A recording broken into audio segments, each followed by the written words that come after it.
নমস্কার। ঘরকন্নার খুঁটিনাটিতে সকল শ্রোতা এবং বন্ধুদের জানাই স্বাগত। আজ আমি খুবই গুরুত্বপূর্ণ একটি প্রশ্নের উত্তর নিয়ে আপনাদের সাথে আলোচনা করব। প্রশ্নটি অনেকের মধ্যে সুপ্ত অবস্থায় আছে। আমি সেই প্রশ্নের উত্তর নিয়ে আজ আলোচনা করতে চলেছি। প্রশ্নটি কি? ঋতুকালীন অবস্থায় দেবদেবীদের পুজো করা যায় কি না, এটি একটি অত্যন্ত গুরুত্বপূর্ণ প্রশ্ন। ঋতুস্রাব চলাকালীন নারীদের পুজো করা বা মন্দিরে প্রবেশ করা নিয়ে বিভিন্ন সমাজে বিভিন্ন ধারণা প্রচলিত আছে। তবে সনাতন ধর্মে ঋতুস্রাবের সময় নারীদের পূজা বা উপাসনা করতে নিষিদ্ধ করা হয়নি। অনেক স্থানে এটি একটি ব্যক্তিগত বিশ্বাস ও ঐতিহ্যের বিষয়। কিছু মানুষ মনে করেন ঋতুস্রাব একটি প্রাকৃতিক প্রক্রিয়া এবং এতে পূজা অর্চনার কোনো বাধা নেই। আবার কেউ কেউ মনে করেন এটির সময় নারীরা অপবিত্র থাকেন এবং পুজো করা উচিত নয়। তবে এটি সম্পূর্ণরূপে একটি ব্যক্তিগত বিশ্বাস এবং সিদ্ধান্তের বিষয়। যদি কেউ মনে করে যে ঋতুস্রাবের সময় পুজো করা উচিত নয়, তাহলে তিনি সেই সময় পুজো করা থেকে বিরতি থাকতে পারেন। আবার কেউ যদি মনে করেন যে এতে কোনো সমস্যা নেই, তবে তিনি পুজো করতে পারেন।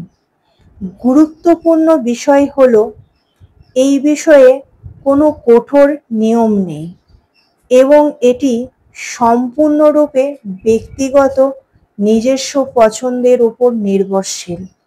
ওই সময় সবচেয়ে বড় প্রশ্ন হলো, কেউ যদি পূর্ণ নিষ্ঠার সঙ্গে ব্রত রাখে এবং তার পিরিয়ড হয়, তাহলে ওই অবস্থায় তাদের কি করা উচিত? এই সময় ব্রত পালন করা যাবে কি না, এমন প্রশ্ন প্রায় সবার মনেই থেকে যায়। তাই আজ এই বিষয়ে বিভ্রান্তি দূর করা যাক। প্রাচীনকাল থেকে চলে আসা বিশ্বাসগুলোর পিছনে অবশ্যই কোনো না কোনো বৈজ্ঞানিক তথ্য রয়েছে। পিরিয়ডের সময় উপাসনা না করার কারণ ছিল সেই সময় জপ ছাড়া পুজোর পদ্ধতি সম্পূর্ণরূপে বিবেচিত হতো না। একই সময় পুজোর জন্য অনেক সময় লাগতো এবং যে রীতি ও আচরণগুলি পালন করতে হতো তার জন্য প্রচুর সময় এবং দৈহিক শক্তির প্রয়োজন ছিল। ওই অবস্থায় কোনো ঋতুমতির পক্ষে এই কঠিন কাজ করা উচিত নয়। তাই এই কারণে বলা হতো যে পিরিয়ডের সময় ঠাকুর ঘরে ঢোকা নিষিদ্ধ।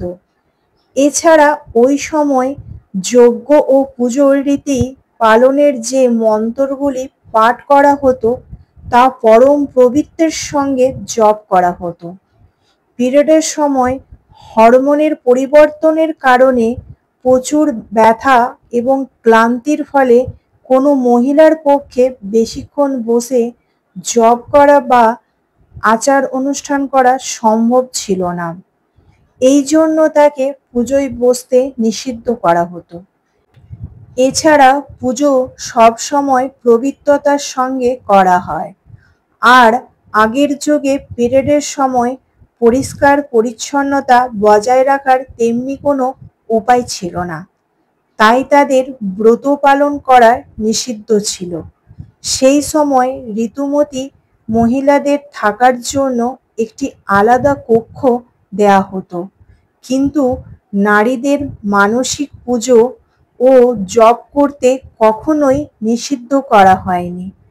কোনো গ্রন্থে এমন কোনো উল্লেখ করা নেই যে ঋতুস্রাব হতে সমস্ত বিশ্ব সংসার সৃষ্টি, যে অঙ্গ প্রত্যেক নারীর গর্ভ হওয়া উচিত, যা ঋতুস্রাব একটি মেয়ের মাতৃত্বের স্বাদ পাওয়া গেছে, তা কি করে অপবিত্র বা অশুচি হতে পারে? যেখানে দেবী মা নিজ স্বয়ং ঋতুমতী হন। সেই সময় তাকে দর্শনের জন্য কামাখ্যা মন্দিরে লক্ষ লক্ষ পুণ্যার্থী জড়ো হন। তবে মেয়েদের ক্ষেত্রে আলাদা কোনো নিয়ম নেই বলে মনে করেন অনেকে। আসলে সময়ের সঙ্গে সঙ্গে এই বিষয়গুলি মানুষের মনে ও লোকমুখে ছড়াতে ছড়াতে ভিন্ন রীতি ও পদ্ধতিতে পরিণত হয়েছে। কখনোই কেউ এর পেছনে আসল কারণ জানার চেষ্টা করেনি। অনেক মানুষ এই প্রশ্নের উত্তর জানতে না পেরে দ্বিধাগ্রস্ত আছেন।